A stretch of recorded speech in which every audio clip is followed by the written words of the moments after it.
Right, guys, take a seat.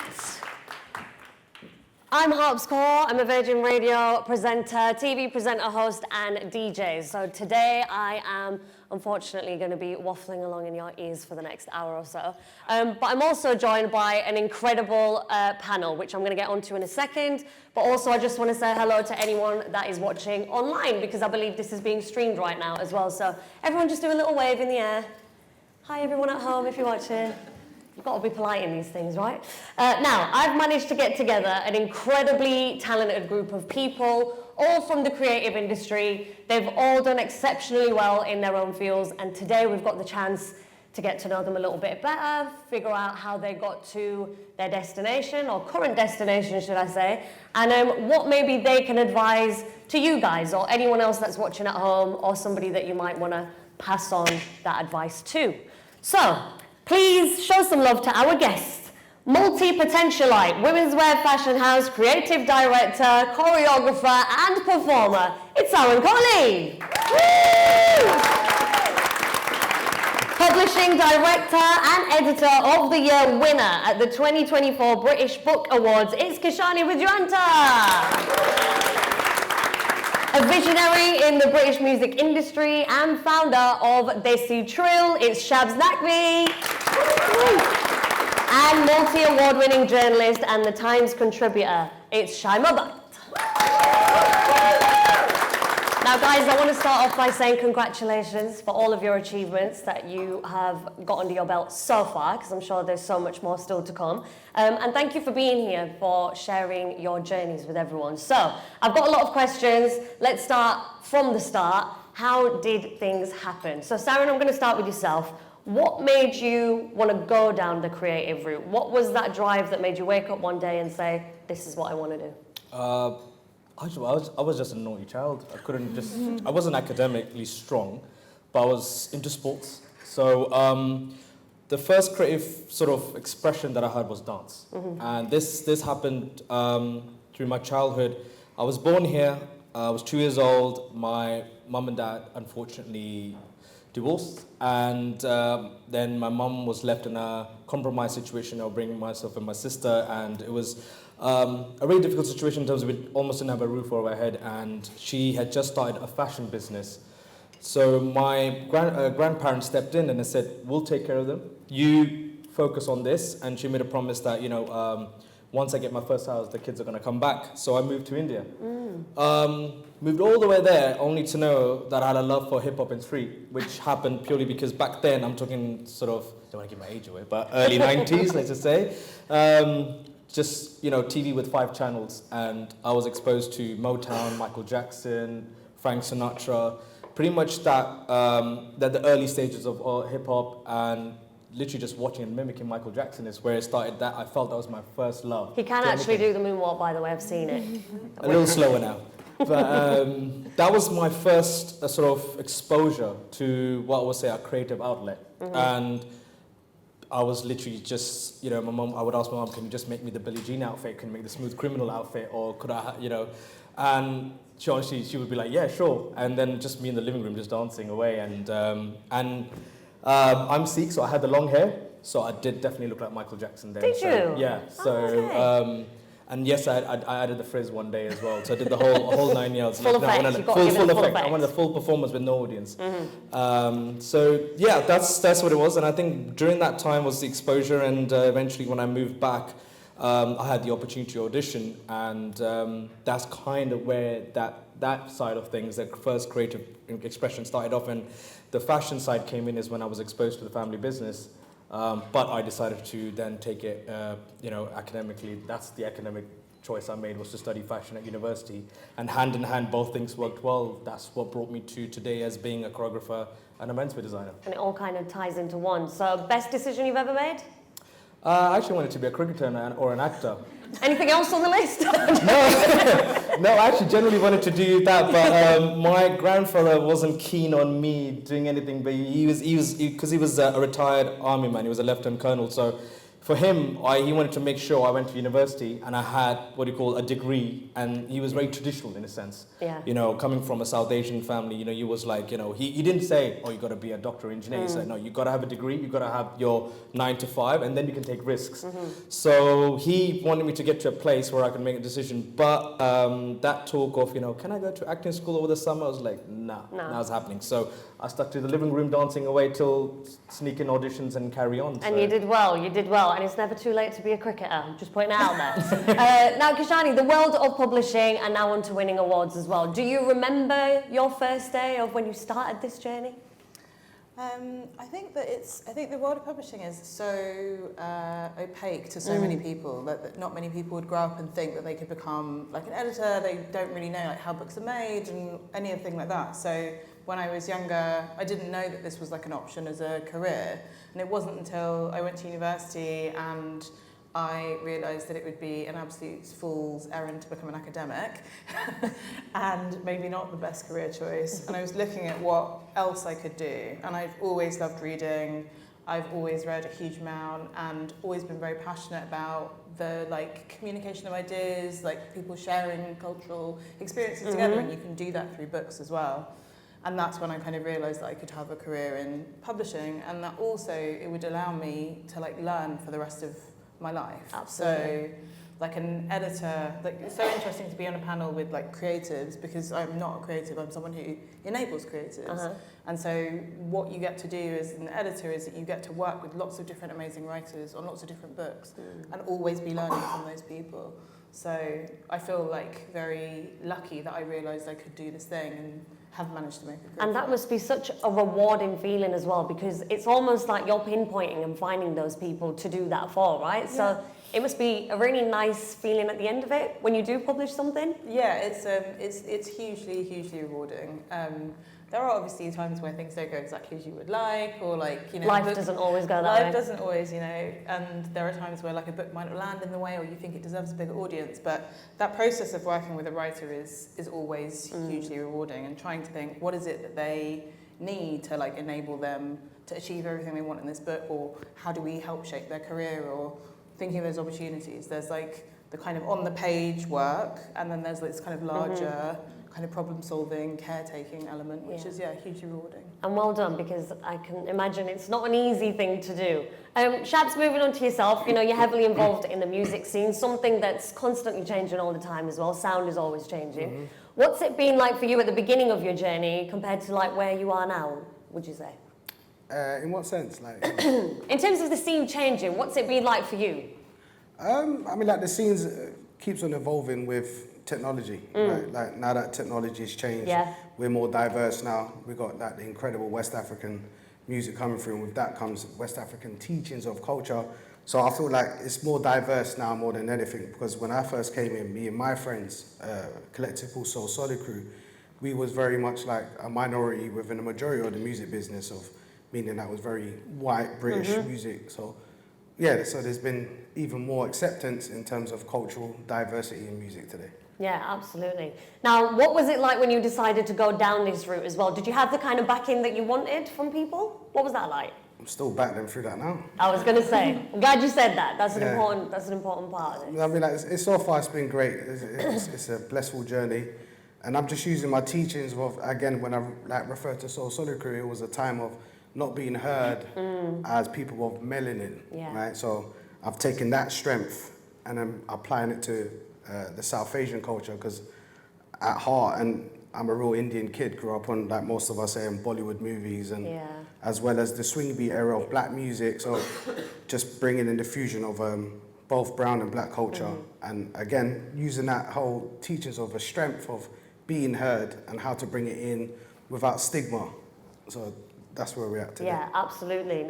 There's so much more I want to talk about that as well in music, so I'll come back to that. But Shayma, now you do something that not a lot of people can do, actually. It's a brave thing to do, what you have done so far as well. You know, that's working on high-risk dispatches, including an undercover expose from Saudi Arabia and reporting from the West Bank, Syria, and parts of Yemen during wartime. So like stuff like that isn't actually easy to even get to in the first place. So what made you want to go down that route? Where was the passion for that?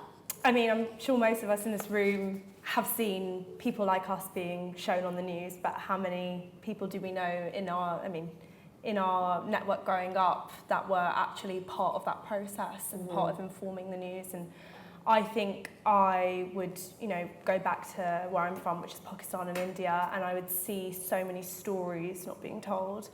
And I just really wanted to get those out there. And it started off with a lot of banging on people's doors and a lot of pitching, which when you've got a whole group of people who are ignored by the media is actually a really easy thing to do. There's so many stories that just say, have you considered this? And they'd say no. And very quickly those would be picked up by major publications. And I've just kind of kept this, I started off freelance and I've kind of kept that going in my staff job. And so, I take ideas to my editors and I say, we should be here, we should be doing this story. And surprisingly, they do tend to say yes when you tell them, they might say to you, going to a certain area in Pakistan is really dangerous. And I say, well, my family live there. And they're able to do it. And, we shouldn't be shy of telling those stories. So, it's something I'm really passionate about. And I buy that because, like I mentioned at the beginning, there's not many people that could do that in the first place. So, well done to you. Now, Saran, being in the world of fashion, I'm sure you'll agree with me that culturally, fashion is almost an essential for us, isn't it? We're always kind of looking out for the next trend. And I'm sure you've been following the Ambani wedding very closely as a designer, and you've probably been very critical. But along the way, there must have been a lot of hurdles down this career choice. And I'm talking things like keeping up with fashion trends, it's always changing, you need to be on top of it. Or maybe even competition. There must be a lot of competitors that you have in this industry as well. So talk to me a little bit about the struggles that you might have faced and how you overcame them. Oh, lots. I think the word competition is in layers because, especially in fashion, you're actually competing more with yourself than looking at competitors because it's a medium that is an expressive medium of personality. And I think you have to be either a type of person or adapt yourself to be a type of person because inspiration in fashion comes from everywhere. It could be from the street, it could be from music, it could be from language, it could be from everywhere. But to keep up with it, you have to figure out what you want to do. You want to be a sheep or you want to be the shepherd. It's like you want to lead your own way, lead your own path, or you just want to keep an eye on the next trend. And I think what I've tried to do is I've tried to break that barrier to myself. That what can I do better for myself? What can I teach myself through this process? And when I first started out, I think my struggle was being in a fashion university, going for a fashion business degree in the first place, convincing my family, even though my mum is a designer as well. But she was like, are you sure you want to do this? Yeah. I said, well, I want to do this properly. She didn't want you to do better, clearly. I think she's seen a difficult time. Previous generations have most different type of struggles. They've had a lot to prove. I feel we, as an evolving generation, especially in the South Asia, we've always had something better on our plate to start with. Whereas for them, they started with 0. And we probably started from 5. So given that, I sort of have so much respect for her to be able to achieve a dream. I said, look, that's what I'm going to do. I've gone out and done it. And I think I've taken that education and values from her and I said, no, I'm going to go and study in university. And I was the only Indian kid in my whole year. The rest of them were 4 or 5 from India itself, but I was the only one who was born here, understood the sort of dynamics of, and then having that sort of, that time of what we call the British Asian music scene that was kicking off. And I was hungry to be like, we are as good as anyone else. Why we always have a shadow on us? Why are we not, we're good at music, we're good at food, and we are really good at fashion. So it was me trying to ask myself, what is it that I could do to represent and have the representation? So my natural forte was menswear, and I worked with musicians during that time. Thanks for being a dancer and a choreographer. I broke ice with a lot of artists, and I said, look, give me the opportunity to style you and present you well in the audience. And that's kind of broke a lot of ice between many levels and many different people from different backgrounds.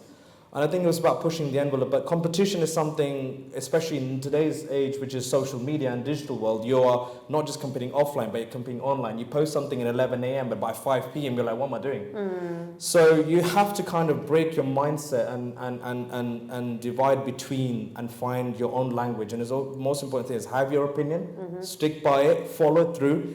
And if it's a matter of it doesn't work out, it doesn't work out. Because being in a creative industry is like, you own your own opinion, your own creative energy.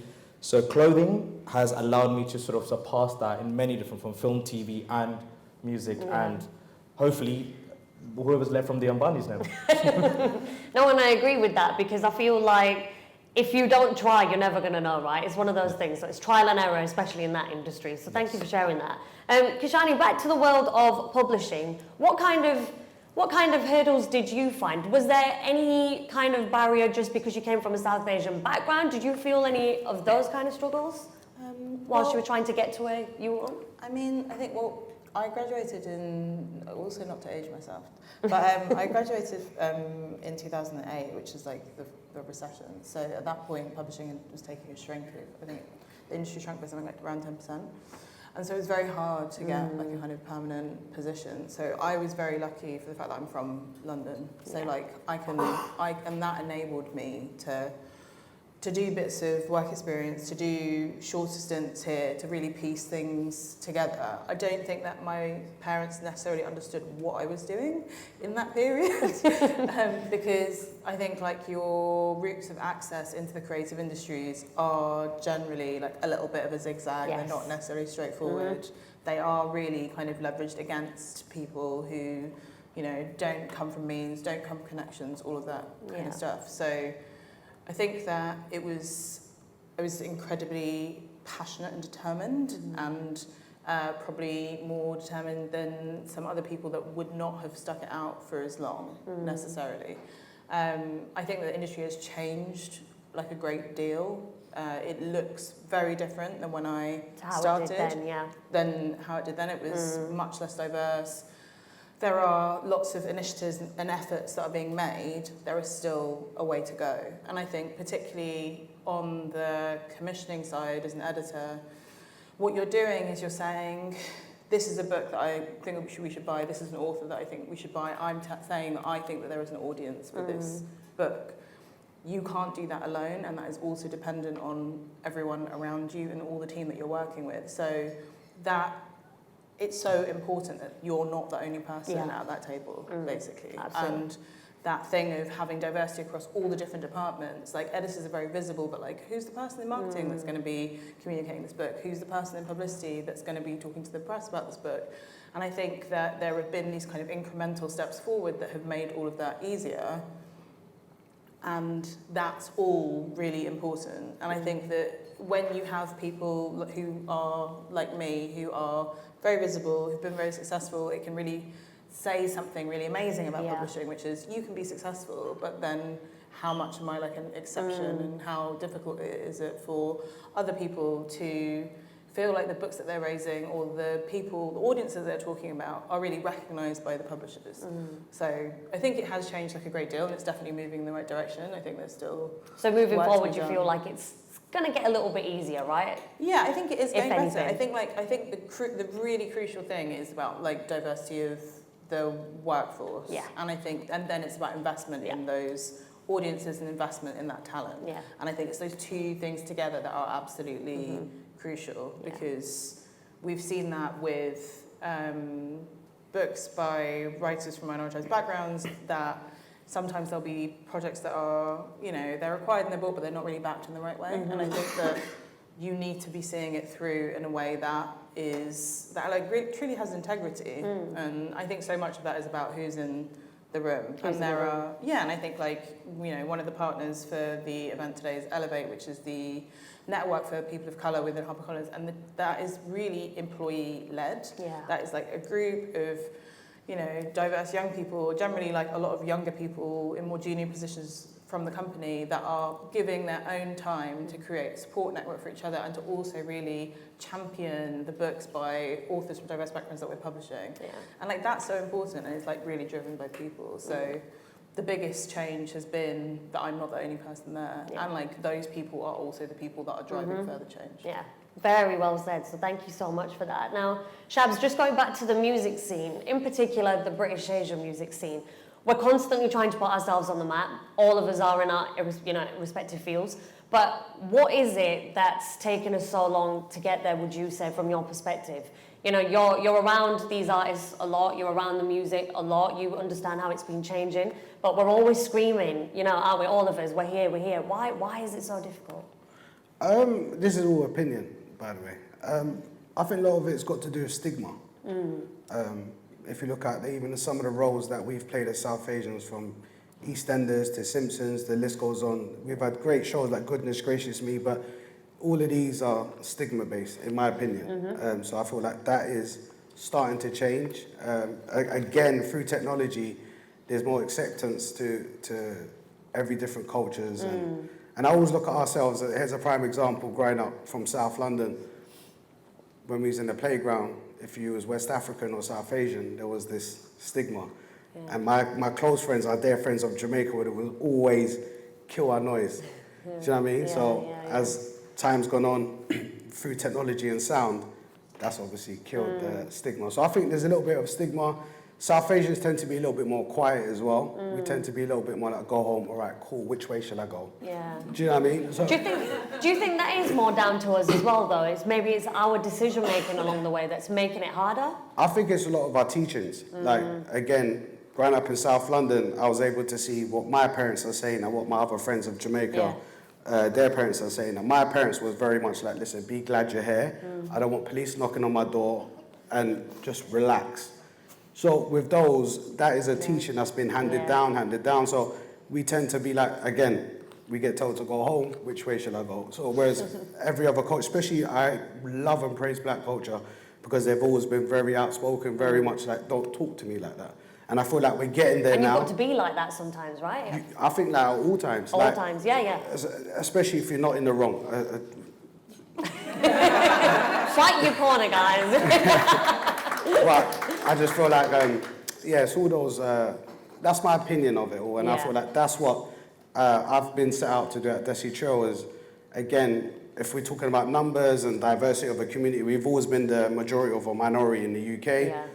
We all know that 1.4 billion of Indians and Pakistan and Bangladesh. So we all know there's many of us, but again, it's about when me and my team are in these corporate buildings of entertainment, it's an unspoken thing of stigma. And that's what I'm there trying to always, whether it's in the sound or visual or some shape or form, I'm always trying to be like, listen, we're here, accept us, and everyone else is going to be coming to this party soon. Yeah, I mean, we've got to start somewhere. And I've recently seen that you've just started a brown power list on Desi Trill as well, which is exactly what you've just said. You're trying to celebrate those people that might need to be put on the map a little bit more. Maybe there's people that you've not seen yet and you're trying to showcase them. But it's important, right? You need a platform for these people. Otherwise, maybe it is going to take us a much longer route to be noticed. Exactly. It's all about associations as well. And I'm grateful for Soul House. Like, we've been partnering up with them, throwing Brownies Everywhere as our company strapline and our ethos. So we've been throwing these Brownies Everywhere parties with incredible young DJs that are doing the whole Ampiano, South Asian fusion, hip-hop, South Asian fusion, R&B, and straight Bhangra as well, which again is a fusion of hip-hop and drum and bass and all these other. So it's also like, it's about positioning. That's where we're at. We're very early at Desi Trio, but it's about positioning where you're going to see it and feel it. And one step at a time. One step, and hopefully in the next 3 to 4 years, it's like it's solidified. Yeah. Do you know what I mean? Yeah. And we hope to see that, and I'm pretty sure we will. And well done on everything that you are doing to change that. Appreciate it. Now, Shayma, I'm going to ask you a similar question as well, but I want to focus with your journey a little bit more on the support that you've had on the journey that you've chosen, because I've kind of gone down a similar route at the beginning. As a journalist, I started off in broadcast journalism and media studies. And for me, I found it very difficult when it was my time, just to convince family that this is something I wanted to do, convince friends, if anything, because it wasn't really looked at as a job. When I don't know if it's the same for you, which is why I'm just going to put my version out there very quickly. It was more of, what's your job going to be at the end of this degree? So I studied it, but still didn't know where I was going to end. So to get those questions from an Asian family, it's kind of like, you're trying to tell them I will get there somehow because I'm going to work for it. It's not just a degree to sit on the fireplace and I'll leave it. I was serious about it. But I don't think sometimes even they get what we're trying to reach. Now, they weren't strict for me. It wasn't like, no, you can't do it. It was just, why are you doing it? Are you sure you're going to get somewhere? That question for me was a problem, because I thought, when you're asking, are you sure? That kind of, to me, in my head, is like, why? Because I'm brown? Or is it because I'm female? And I have had those moments in my life, during my career. I do feel it was a little bit harder for me to knock on those doors because of how I am and how I look, etc. But for you, it's a similar thing in terms of going down the journalistic route, but what was it like in terms of support? Was everyone kind of like, yeah, go for it? I mean, it's great if they did, but it'd be great to know. I think there's a universal kind of feeling in the community of stability because so many of us, generations back or however close it might be, didn't have that. Yeah. But in saying that, I have to say my dad and my mum have always championed me, you know, going for my dreams. I think, you know, they were born in London and I think they had a slightly different idea of you know, of what can be achieved here. My grandparents, I mean, my grandma just kept saying, when are you going to be a teacher? And I was like, it's like, that's not where I'm going right now, but maybe one day. And yeah, I mean, I'd say the biggest challenge is getting people actually in the industry to champion you. As you said, I mean, you had a similar, you know, entry into your career. I felt as though people didn't always believe that someone like me could do those challenging stories, and it's like, why not? Why would I not be able to go to the Middle East and go to a war zone, and why would I not be able to do these dispatches and undercover pieces? If anything, every time I've gone on those jobs, I've been told by all of my fixers, the local journalists and experts from those regions, I'm taken more seriously, I'm respected more, and I get better access because people look at me and don't see me as a person just coming there for some sort of dark tourism or whatever they might perceive. And so I think there's a lot of things that we can use to our own, you know, assets of being from these communities, but it's not always seen by people who do things in the same way. So yeah, I mean, a lot of it, I have to say thank you to my parents because they've always given me this confidence, and I've always gone to these employers and said to them, send me there and I'll show you. And it's worked so far. But yeah, no, I mean, you know, even now, it's one of those industries, I think, where nothing's certain. So far it's only been going upwards, but people have always got questions about, is it the right decision? And I think, you know, just keep going until they stop asking. Yeah, why not? Why not? And I guess that's why I kind of relate to your story in somewhat way, just because I feel I've got the same type of fire in my belly. If someone's telling me, I don't know if that's quite something you should be doing, I'm like, watch me till I've done it. Yeah. You know, and we'll talk then. But yeah, so just quickly going back to what I was saying earlier, just to make a point on that, even though families might not get it straight away from our cultural backgrounds, because I think that does happen a lot, I think sometimes it's a generational thing and they just need to see it being put into practice first for them to believe it. I think when they're not seeing it whilst you're still in that progression stage of getting there, climbing the ladder, that it's just not there in their brain to them. Until I happen to be on the radio, and now my parents are my #1 fans, so Desi parents say you can't please them all straight away. Now the same question to all of you, we'll run down very quickly, is mentors. Do you think it's very important to have a mentor? Did you have someone mentoring you along your journeys? Because I felt for me it was quite crucial during uni days, but even when I left and I went into the world of broadcasting, I feel like you're always learning, so there's no harm to kind of pick up on a mentor that fits you and suits you. You're only learning more, right? But what's your thoughts on that? Saran, have you had a mentor? Yes, or absolutely. Still do? No, still do. Mentors are very important, and they don't have to be your industry specific, but someone who enables you and opens up your mind and prepares you for what you want to take on board. And my first mentor would be my grandfather, because I think he had that military approach and that discipline. And then he will sit me down and he'll give me his sort of case studies, you know, I did this and this is what happened. And I think that's the best form of learning, isn't it? The best form of learning comes from home. Life experiences, comes from someone who's lived there, been there, done that. And always feel anyone who's older than us is actually from the future telling you, this is yet to come. Such a good way of putting it, actually, and this is, you know, and then you're manifesting, I want to become that. Of a great person of myself. And it's that communication. Mentors are there to build that foundation for your thought process, to give you that safe ground and be like, yes, you are you should have confidence, you can do it, you will be able to do it. And that manifestation mentors are there. So moving forward, when it came to applying for my degree, my mom was my biggest mentor because she's someone who's seen it and she did it without getting a degree. She built a fashion business without having any of that. And I'm here because I'm going to study 3 years of my life, but you've done it. 10 years you've been able to do it. But it's something like, I wish I had education. But I have experience, but you would be grounded with education and your mindset would be different. You'd be ready for the next generation. And I find mentors in every shape form. When I started my menswear business, I started from a very ground up. I worked as an intern as a tea boy in a factory, only because I wanted to earn, sort of just be a friend and a foe to everyone. Honestly speaking, my mentors are literally from the person who delivers everything all the way to my master cutter. And I've built a foundation of 20 people that I own my own production. I learn everything from everyone is because on our industry is one of those things, you have to have resilience, you have to have patience, and you have to prepare to tell the story for the next generation.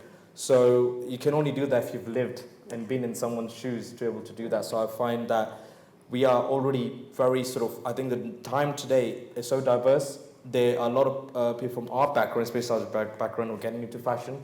And also, of course, the fashion is all about designing. There's buying merchandise, there's marketing, there's production, there's logistics. And I think the more we see ourselves, we are enabling that mentorship within ourselves as a community and then passing that onwards to the next generation. So forever, I hope I get to be a mentor to some And I'm next sure generation. you will be. I'm sure you will be.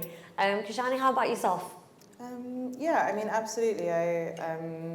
Publishing is an apprenticeship. Like, it's an industry that you learn by doing.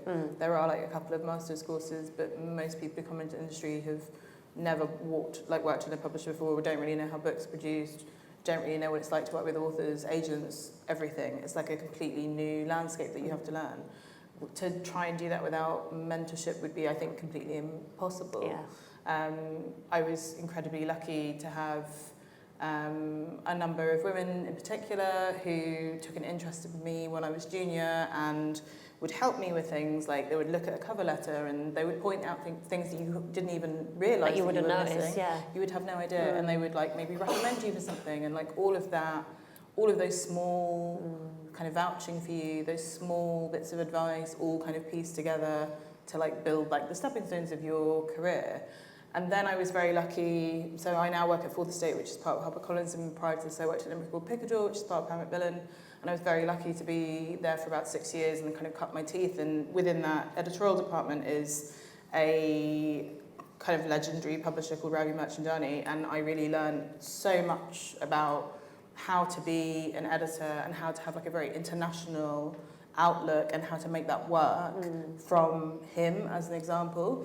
And I feel incredibly grateful that I had that opportunity because there are not so many really truly senior people of colour in the publishing industry. So I was both very lucky to have that kind of proximity to him and to often it would really just be like you go for a drink and then you hear all these stories. Yeah. And I really, similarly to you, I love doing that. Like I love hearing about the stories about like how different things work with different books, like some kind of wild acquisition story about how he discovered this thing from talking to a Swedish publisher and then goes on to win the Booker, or he is the one person who offered on this book and then it becomes this, this man has literally published 1 million copy bestsellers. Yeah. So without having had the possibility to talk to people like that, I would have learnt so much less and I would have had fewer ideas, less inspiration, all of those things. There's kind of only so far that you can sort of take yourself. So yeah, absolutely. Mentors have been hugely important. There's nothing wrong with getting the guidance. So yeah, as you said, no, it's good. And Shabz, with yourself, I mean, I'm not sure if it goes both ways with you actually, because I don't know if you've had a mentor, but I'm pretty sure you are a mentor now for a lot of people too. So tell us a bit about both sides, if that's the case. Humbly, I don't know if I'm a mentor to anyone yet. I've had many mentors. Coming from South London streets, you come. There's many, but you got to sort of filter them through. Yeah, I never kind of set out to have them. I didn't know what a mentor was, if truth be told. But it's about different stages of your life and different areas of your life of a mindset. Yeah, that's what true. A mentor is, right? Yeah. So I have many that I look for today. I have many now, and I've had many coming up. And again, they're all in different aspects of life, whether it's spiritual, financial, just based on strength, different types of mentors. And the music business itself of believing in what you're doing is right. Sometimes you do need that sort of reassurance of following your gut, killing the noise, like this is your vision. And you need that, again, that strength and reassurance. And I have one guy in particular, he's actually my business partner.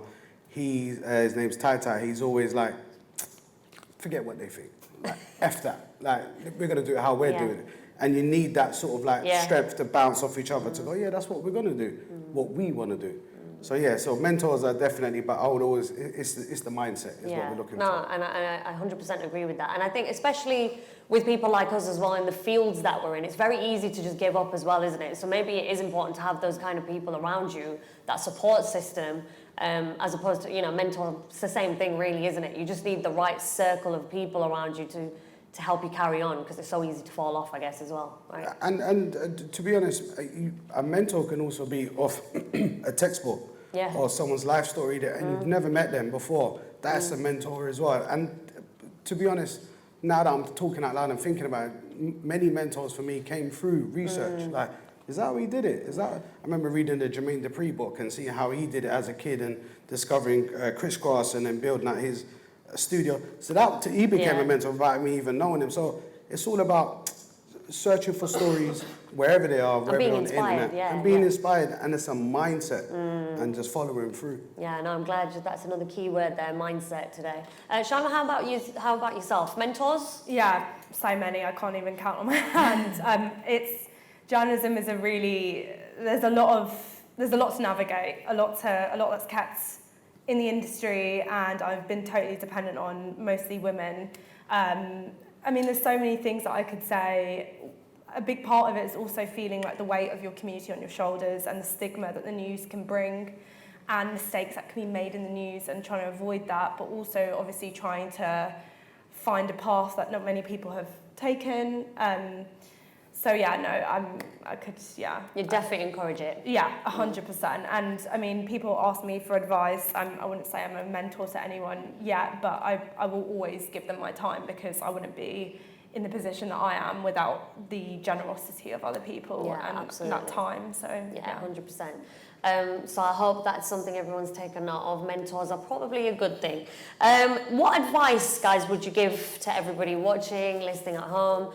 Getting into the industries that you're in, because we all know it's tough, we all know it's not an easy ride, nothing ever is, it can't be a straight line, or we'd all be in our final destination, right? But we're not. So what would be that advice that you'd give to someone to not give up, maybe, to carry on, to be seen, to be heard? What would you say to them, Saran?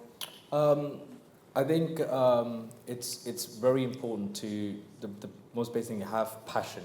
Love the craft. Love what you do. Love what you do. It may sound cliche, but you must love it, because good days or bad days, you come home, you wake up, you're like, I could do this again. Have patience, because not every day will be your day, but the more you graft, because fashion is an industry which a lot of it is glamour-based. A lot of people see the front. What a lot of people don't see is what goes behind the scenes to create that perfect image, the perfect dress, how many man-hours have gone into it. So there's a lot of camouflage. A lot of people that get into the fashion industry because they see the wonders of everything. But till you hit the ground, the life is very different. Just to sort of give you that internship experiences, my first 2 weeks, my first internships, I was made to clean toilets. And I never made coffee, that was yet to come. Yeah. But I thought, hey, this is my first PR job, I'm going to be sitting and doing everything. And it was a culture, but it was a life shock to me that nothing prepared me for it. Another thing is be persistent, follow up, and practice. Practice is the most important thing. Any craft that you want to work at, practice it, because it's going to carry you till the end. Creative industries is all about the end journey, all the way through. And there's always something new you're learning, especially in fashion. Today this is in trend, tomorrow it's not. This is the product development that was in, learn the craft about it. Learn the references about it. It could be from a film, but what goes into producing those costumes, to the inspiration for a designer or for a pattern cutter. So the advice would be, to be patient, persistent, and practice are 3 things that I really follow by. And passion. I just wanted to add that in there. That's the groundwork. That's the groundwork. Oh, that's great. Thank you. Shani, how about yourself? Advice? I feel like I don't have like a snappy answer. Like you're so good and so complete, and I think applies to so many industries. But I think absolutely the like passion and persistence and craft and that practice is very important. But I mean, a really fundamental thing that's very specific to publishing that I think people often underestimate is that you have to really love reading, and you have to read a lot. Like you have to be reading. And you've got to enjoy it. You've got to enjoy it, but you also have to be reading. You have to be engaging with like what's publishing, like what books are people talking about, what books are people reading. You have to be have this very full-bodied engagement with literature, and I think then the other thing that is kind of maybe a bit more specific to the way that I go about it, which is I think you also have to be really passionate about your industry. You have to be really interested in like the way that things are done, how are people doing things, like what's happening, like who's doing something that's really interesting, what can I learn from them, like what's kind of new here. Like I think you have to also be not just a geek about what you do, but you also have to be kind of a bit of a geek about how it's done. How it's done. And like I think you can learn so much just from what's going on around you if you are like open to that. And I think that that is so important and it's so interesting, and that's part of like, you know, meeting people and talking to them and making those connections and finding out who's like-minded and who can you spark off and grow from and all of those things. And then I would say it's also, so it's about really being in your industry and then really being like in the world as well. So how is like my industry and what I do connecting with everything else? Yeah.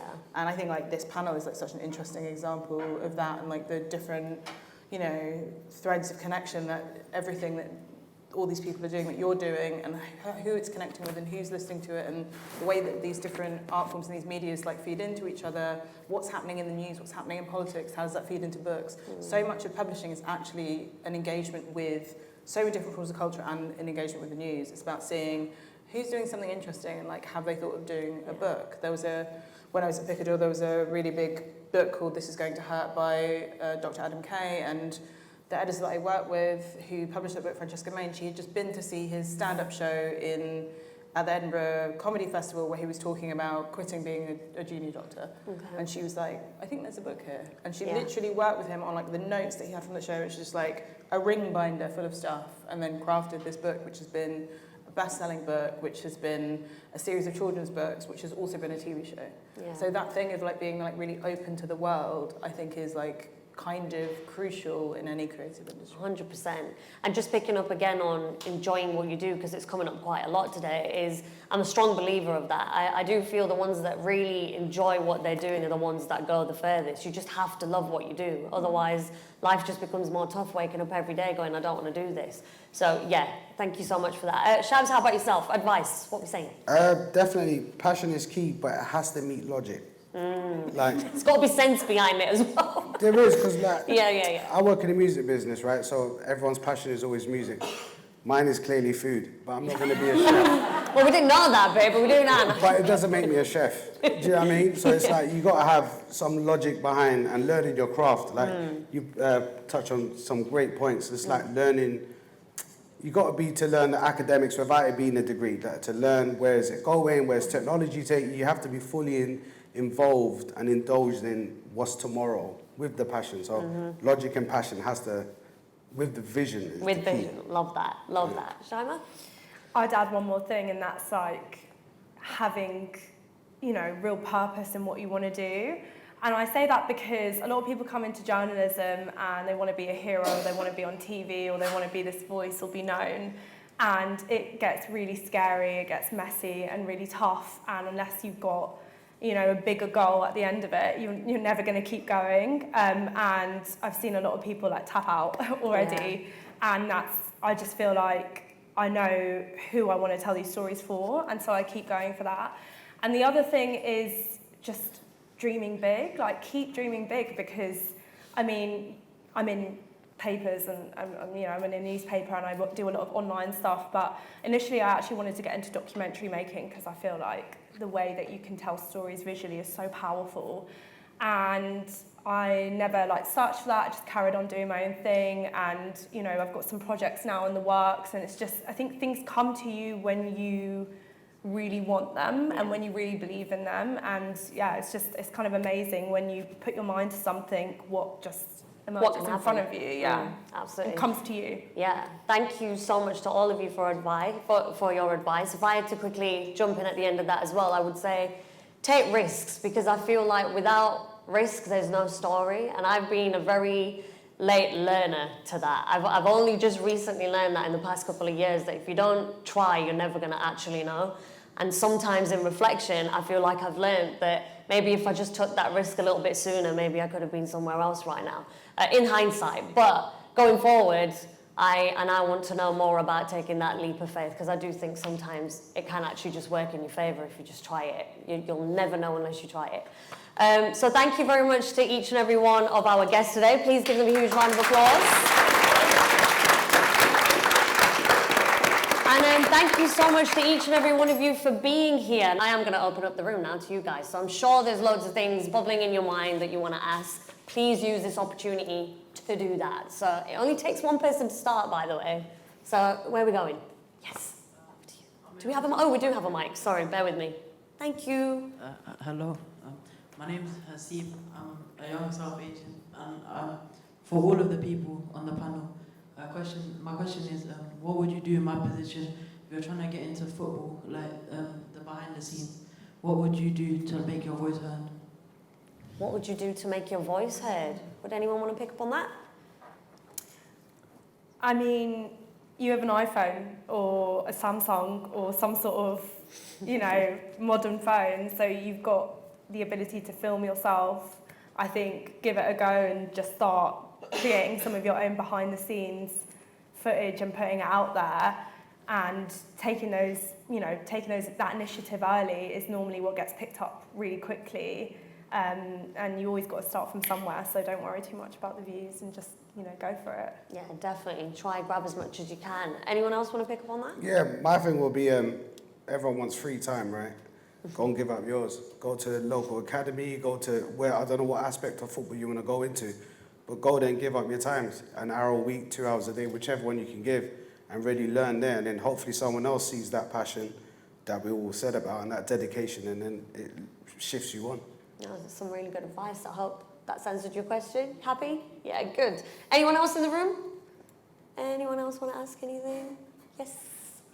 The mic's coming over in a second, bear with. I'm loud enough. All right.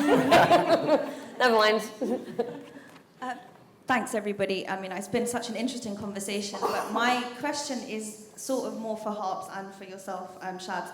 Just because I work in the events industry, I have been building myself up for the last 10 years, freelancing with brands, doing it myself, and it gets to a point for me where people look at me and kind of go, you did that. And it's like, yeah, and I'm capable of doing so much more, but they don't see the same passion that I have, or I think they underestimate me because maybe I look quite young, or because I'm female. That happens to me a lot, especially in like the wedding industry where it's very heavily male dominated.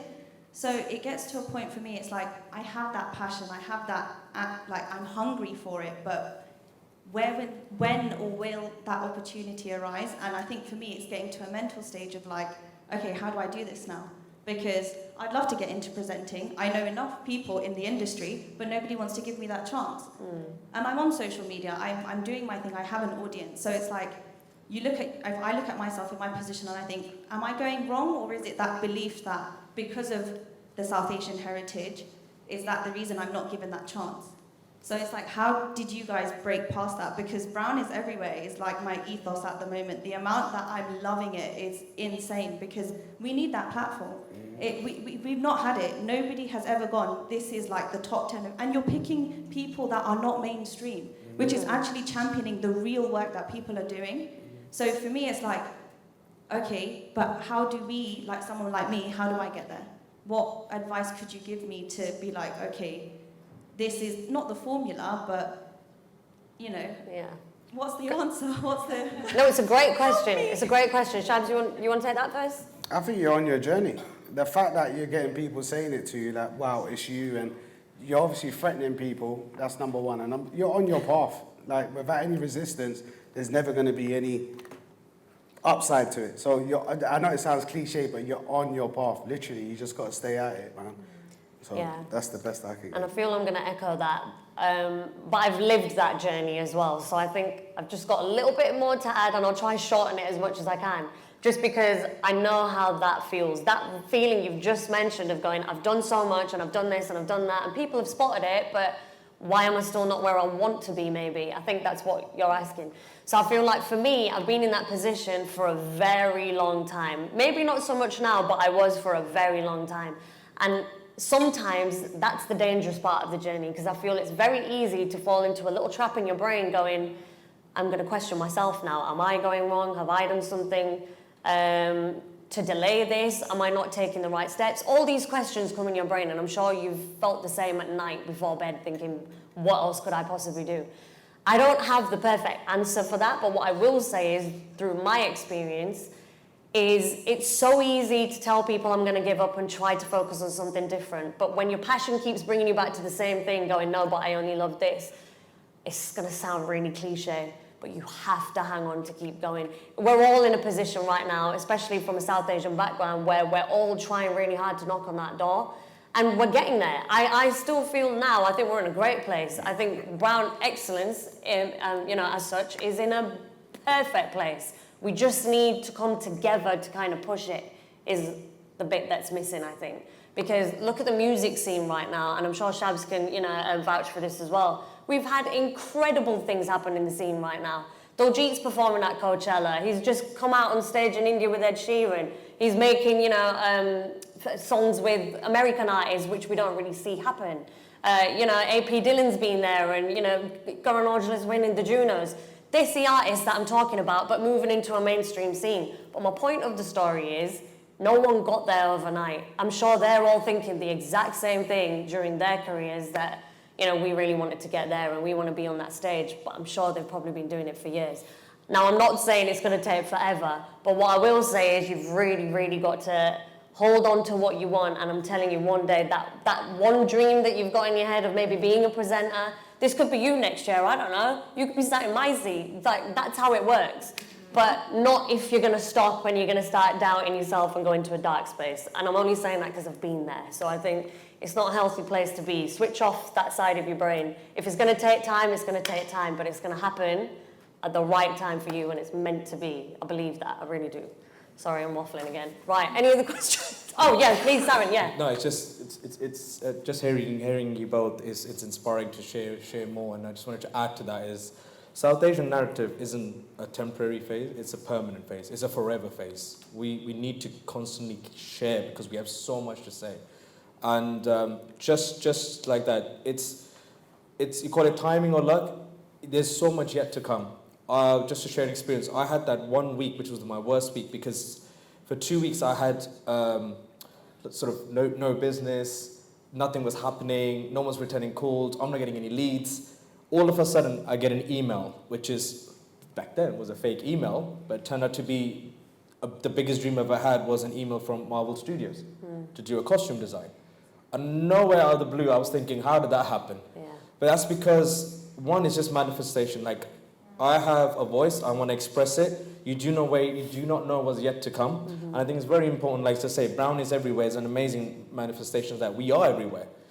But well, if you think about it, we're more than 1.4 billion by now. I mean, by tomorrow it could be 2, we don't know. But yeah, and I think a lot of inspiration comes from, say, I generally say this from my, the black community phrase, that they generally champion very openly. And I think for us is that we somehow, I think in the South Asian narrative, what tends to happen is the noise is only loud while it's loud, but what happens when it's quiet? So we need to keep it loud purely because we have so much to say constantly till we break those barriers. And Harpz and Shabz and all of us, we've broken so many barriers is because we're not trying to tone down our volume. We're just trying to keep the noise stable so that someone down the line will hear us and champion it. Very well said. Thank you very much for that, Saran. We needed that addition. Any other questions at the front? Hi, I'm Harvinder from South Asian Heritage Trust, and I think it's great what you guys have spoken about today. I think it's really inspiring. This year, our theme is Free to Be Me, and I know through your journey, obviously, that might not have always been easy, but how have you found it, like, through the journey to be yourself? And have you ever felt like you need to change yourself to get where you are? Very good question. Who would like to take it first? To be fair, I won't be here if I wasn't myself. You have to be yourself. Like, that's all I can say. Every day I might make a fool of myself. I got one of my team members in it. Every day he looks at me in the office and goes, Shabz. He looks at Benja. But you have to be yourself, and I feel like that's the only way I get heard. And I'm also express myself. So. Anyone else? I've built my business on South Asian heritage. My clothing DNA is based on the roots of South Asian heritage. And rather than shy away from it, I've just embraced the fact that there's so much more to discover. How can I do it? And I think that's just it, feel free. It's just that you're already free. It's just that you put barriers yourself. No one's chained you down by saying you shouldn't be yourself. Yes, environment and our environment plays a big role. Take 10 years back, 15 years back, when I was an intern to be an intern, now going to the fashion industry is very different. Back then, I think it was very difficult to get through, just getting an internship if you were from a South Asian background. Now it's part and a celebrated inclusion. So I would say is that you live in a times where nothing's stopping you to speak up, and say what it is. If anything, embrace it because it's who you are. Don't be shy. Yeah. I think. I was just going to say, I think that's like the trick, is to be yourself and to embrace it all. And, you know, there were times when I think some of the hardships that I faced from my family background, from my financial situation, from the way, you know, the lifestyle that I came from, that, you know, I would have thought would have held me back, but really it's the only thing that's ever, it's almost like a superpower. It's what's always motivated me. It's what gives me inspiration. My community lift me up. And you literally will not go far if you can't embrace, you know, what makes you different and what makes you special. And, you know, I think for all of us, we've taken that as inspiration, have used it to our own strength. So Definitely have. But I'd also just like to quickly add to that as well. I think I've trialed that as well in my lifetime, and I think everybody probably has at some point, where you see someone and you think, I want to be that, maybe that's the formula. But you will realise very quickly when you try it, it won't work in your favour, because it's very obvious to even just the other person in the room that that's not you. So I think you'll learn along the way yourself if you feel it's not you. I think there'll always be a sign telling you, go back to who you are. Maybe that's just the route to your success. But I think it's really easy in our industries as well to kind of follow what other people do, because we're just constantly admiring people, right? We're looking at people thinking, this is what we want, this is what we want to do. But I don't think any of us would have got there if we weren't ourselves. So I think otherwise it just takes a little bit longer. I think people see that, people pick up on it. Yeah. And just to quickly add as well, sorry about that. No. We tend to get intimidated by other people, whether it be their role, wage packet, or whatever their title is. We've got to remember, we're all human. Like, everyone's the same. So I constantly remind myself that when I meet chairmen, whoever I meet, like, you know what, outside of this, you're a dad, you're a brother, so I want to speak my mind, I want to be comfortable. And 9 out of 10, they respect that. Do you know what I mean? So you do tend to sometimes get into your feelings of, like, obviously always dress presentable, but like, I need to wear this, I need to walk in like this. And that's your nerves playing games. Do you know what I mean? So just be yourself. Yeah. I mean, I would just add to that, like, I think that there are certain industries that are more conservative and more traditional. And so, like, particularly publishing, when I first got into publishing, was, you know, very white. People come from very privileged backgrounds. Like, it's a lot of very posh sounding voices. It's easy in that context to feel like you have to, you know, code switch, you have to kind of like present slightly differently, you have to show that you have those credentials. And I think that, like, we're all examples of people that have really taken their backgrounds, their whole life experience, all their taste, and pushed that into their work, and that's what we're being recognised for. And I think that finding your own confidence is like an absolutely crucial part of that. Like, you just have to back yourself, because no one else is going to do that for you, and you have to be proud of where you come from, and you have to find that voice. And sometimes you have to work at that. I know that I don't think that I necessarily had that when I was first doing stuff in publishing, but, like, you figure out that if you don't bring that to the table, no one is going to pull it out of you. So finding a way to have that confidence through whatever means is, like, an absolutely fundamental part of that. I actually think it's more rewarding as well, guys. I'm not sure if you think the same. If you're you and you're winning something for you and you've achieved something because of you, it's just a much more rewarding feeling as well, knowing that you weren't pretending to be something else or someone else. I think you will find that satisfaction as well when you know that's just you. Any other questions? One at the front here. Do we have the mic, please? Just at the front there, thank you. It's more of a question for Shayma, to be honest. Like, being from a certain culture, like we watch news every day, and we get quite emotional watching the news, depending on what the stories are. For example, we had the protests in Punjab, and we're watching them. How do you distinguish that when you're obviously out there in certain situations, and you have your cultural and your beliefs as well, trying to distinguish the emotion from it, as well as trying to present the news as accurately as possible as well?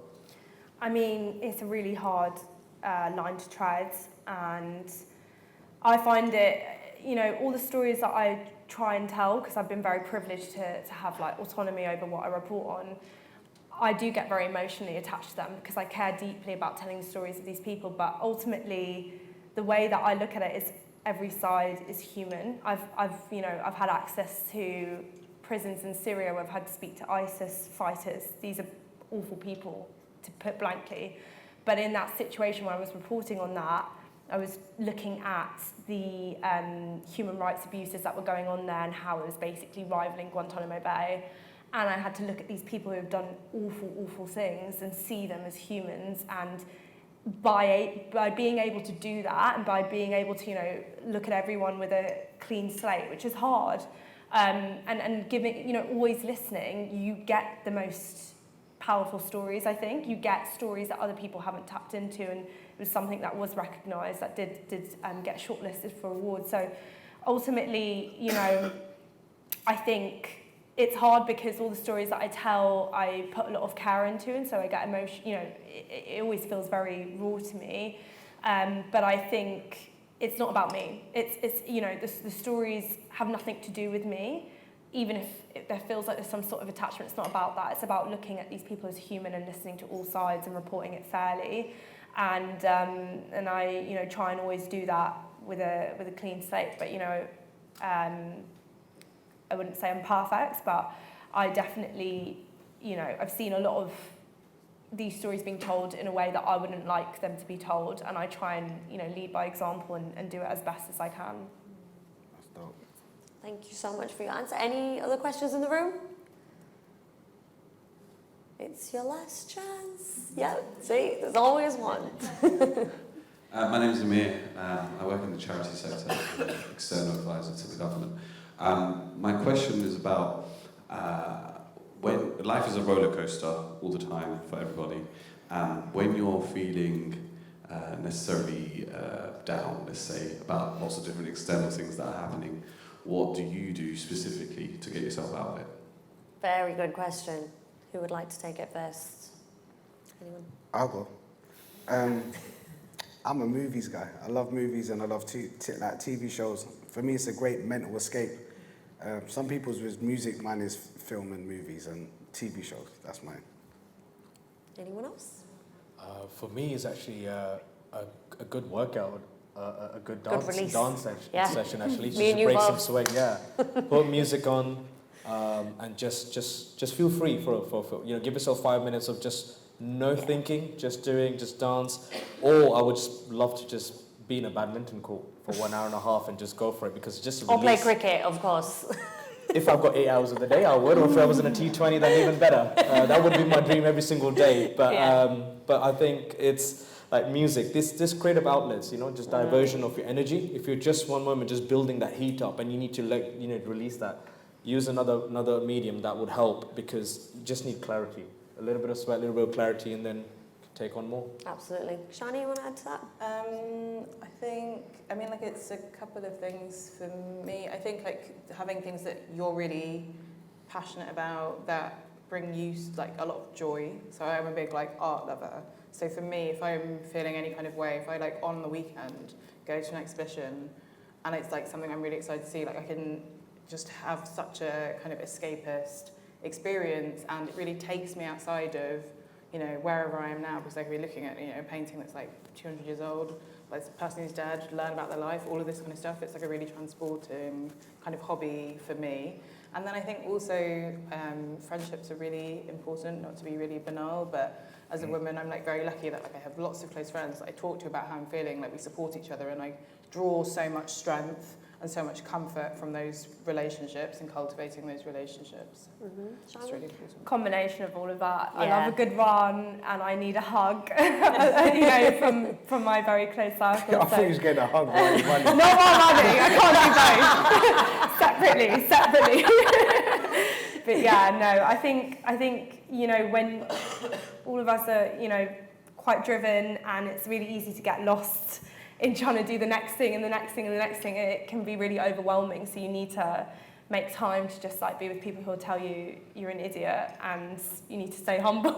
Yeah, like, no. back down to earth, and I need a run so I can get something to kick my ass and sweat it all out. No, very well said by all of you. Thank you. And just to add to that, I think the same, what everybody said, escape is so important. You need to find what those things or one thing might be that just makes you feel good, because we all have those down days. Everyone's going to feel really crap at some point, and it's hard to lift yourself back up. But I think if everyone always has that one thing to keep you going, and you know it makes you feel good, it's important, because if you lose this, we don't really have much. So I think this is more important. You've got to find ways to keep that going and keep happy. So thank you. Any more in the room? This is probably your last chance now, if there is any more. No? Okay, we're done. Well, give yourselves a round of applause. One more time for our panelists as well, please.